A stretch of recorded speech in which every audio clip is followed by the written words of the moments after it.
Zim got his extension, and it's gotten some mixed results in certain parts. Some people are like, awesome, good, Zim's back for another year. Some people say, man, why did we give Zimmer the extension? Yada, yada, yada. Why did we pick up his option? Ian, what do you think about the Zimmer? I completely think we should have brought him back. I don't see why we wouldn't have. There was situations where I was like, Zimmer, what are you doing this last season?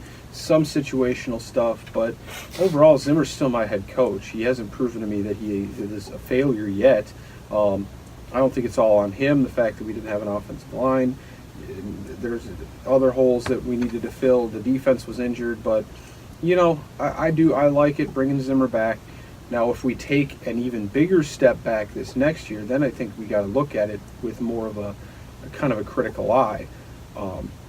And, again, there's situations, say Cousins gets hurt, and then we have to use Trevor Siemian this whole season, and that's why we go 6-10 or something. Or the Slaughterhouse. Exactly. So it's Kyle Sloter. There is situations that can arise, but for now, I'm perfectly content keeping Mike Zimmer on board. Yeah, for sure. I mean, here's my thing with the Zimmer extension is a good thing.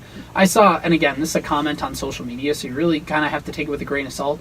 So it was like, oh, he's just a glorified defensive coordinator, and I'm like, I mean, Sean McVay is a glorified offensive coordinator. He lets Wade Phillips do all the defense. Bill Belichick basically lets Josh McDaniels run the offense.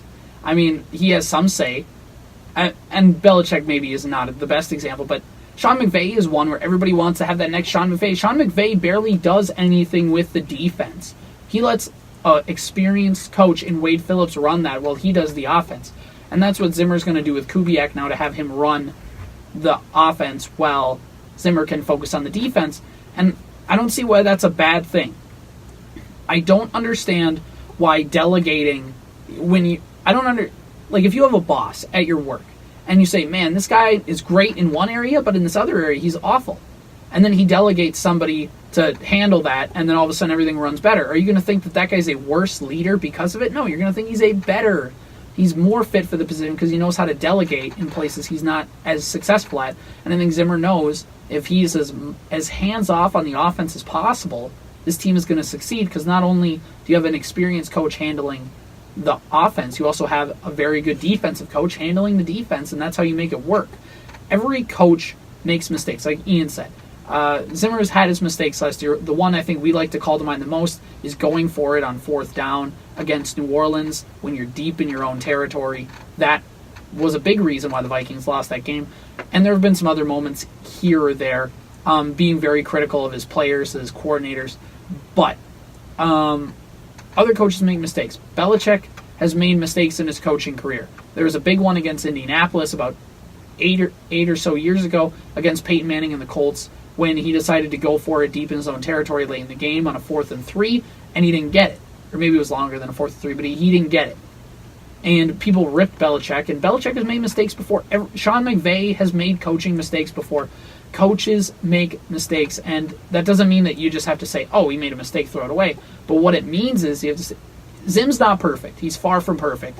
But there are a lot worse coaches that the Vikings could have right now, and it's good that the Vikings are keeping Zimmer around.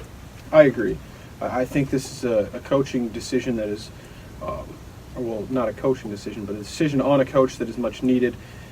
Keep this guy here. He's not done a bad job for us. Every other year, I think, so far since he's been here, we've made the playoffs. So if that stands true... 2 division titles. Yeah, I don't think this is a guy we should move on from. I think everybody's a little critical because it's not working, and you want to blame somebody, and you get tired of blaming the quarterback and the offensive line, so you got to find somebody new. And and here's another thing too. Mike Zimmer was entering this season in the last year of his contract, so he's a lame duck coach.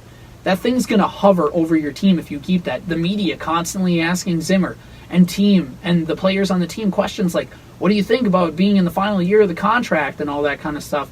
And they have to answer that. It's a distraction. It's in the back of Zimmer's head, constantly thinking about that he's sitting on a 1-year deal. It's only a 1-year option. It's not like the Vikings said we extended him for 5 years. The Vikings said, you know what, we're going to extend his option. He's got another year guaranteed. And what it does is it takes unneeded stress away from this team, so Zimmer doesn't have to constantly answer questions from the media and from people above him about his contract status for next year. Something else that'll help us out this next season is the second place schedule. I know that maybe that's not such a big deal because you're only playing 2 different teams than you would have, but it'll still help maybe to play, say, Atlanta or Carolina compared to New Orleans in the regular season. Exactly. And, and another thing, too, is there's also this conspiracy theory that Gary Kubiak is basically a coach in waiting, and that, here's the thing with the Zim extension.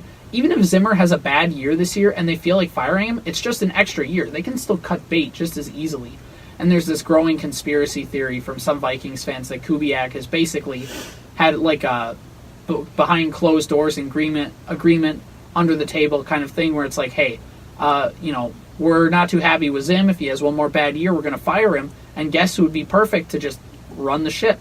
So, and I think there's a little bit of credibility to that theory that it's not bad to have Kubiak on hand, and if Zim blows up and maybe the offense, the play, like if Kirk has a good relationship with Kubiak, maybe you let him run the team full time. But again, Zimmer's the head coach of the Minnesota Vikings, and I think it's good that it's staying that way.